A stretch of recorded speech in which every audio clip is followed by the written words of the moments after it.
Do you think that if you had brought charges then, that it might have prevented this massive gathering in October from happening? Possibly. And why Possibly. not bring charges then? Well, we're trying to strike a balance. Is training on autism mandatory right now for Salt Lake? We have had a training that was mandatory, yeah. Is it ongoing? Will there be more in the future? I'm sure there will be, but I can't speak specifically to that. That's an example of bad legislation. I think the process worked. You do? I do, absolutely. Why? How did the process work? Because if we pass something that isn't proper, it gets caught. There is a problem, though, when all these cases have happened, and then the police department looks back and says, oh, wait a minute, there were issues. Maybe we need to look at these now. What happened there?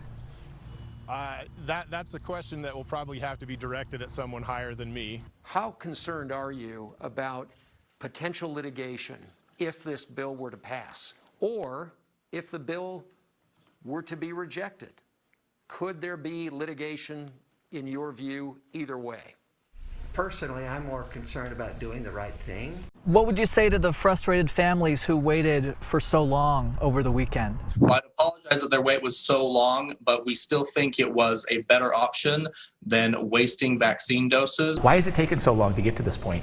You know, I'm not sure why it's taken so long to get to this point. It's an industry that started small and has grown. This is as rare as it is terrifying. Yes, we really do not have very many non-custodial or non-familial child abductions. So how does it work, like when you have the 50 appointments that are left open today?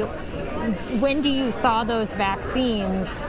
So our nurses will be looking at how many people we have coming in. Does this infringe on local control, the ability of cities and towns to make their own decisions?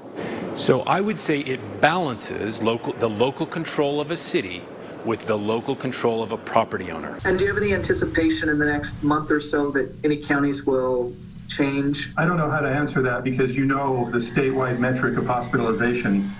What is Salt Lake County doing to ensure that people who've suffered the most, and these are usually communities of color, have access to the vaccine? We are working very closely with grassroots organizations. Have you directed the Rules Committee chair or the committee as a whole to hold some controversial measures and measures that might be unfavorable to the new governor?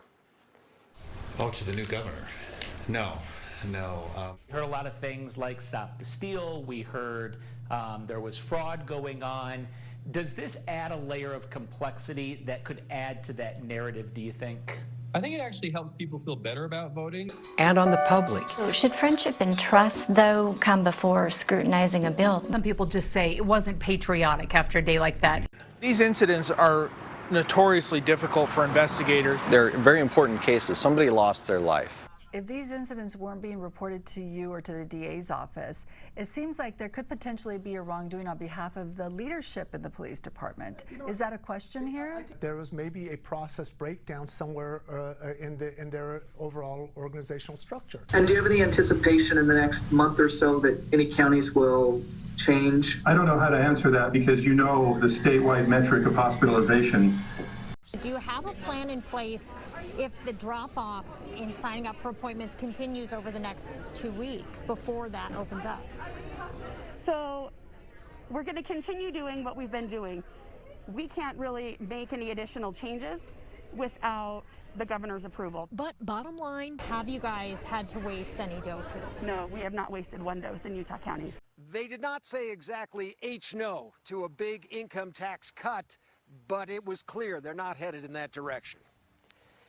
A proposal out there for a $250 million tax cut. What is your position on a big income tax cut? To do that much of a tax cut right now, we couldn't, because we don't have that much ongoing money. Is there a plan in place now for the fall? We don't have any sort of alternative plan for the fall right now. Is this bill being held up at the legislature?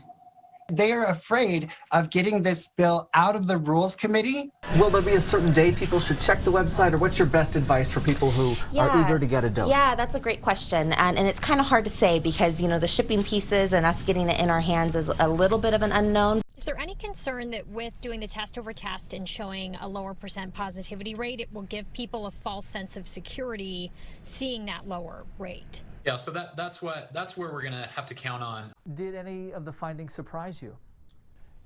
Probably the thing that surprised me the most was just the lack of communication that's probably there. Parents who are wondering, okay, now that we're here, can we plan on our kids going back to school in person fully in the fall? What do you say to them? I would probably plan that way. I think that's the most likely scenario. What about a $250 million income tax cut? I think it's early in the process to be making that call. A year for the tax cut, a year for education, and a year for infrastructure. What will people expect the next time you get 1,000 extra doses? Well, we hope in the future when we have extra doses that we have enough time in advance that we can spread those extra doses across multiple days. How would you like this to go in the future? Yeah, what we want to do is make sure we're communicating from the students from the very beginning. It sounds like it was a really brief interaction with this person.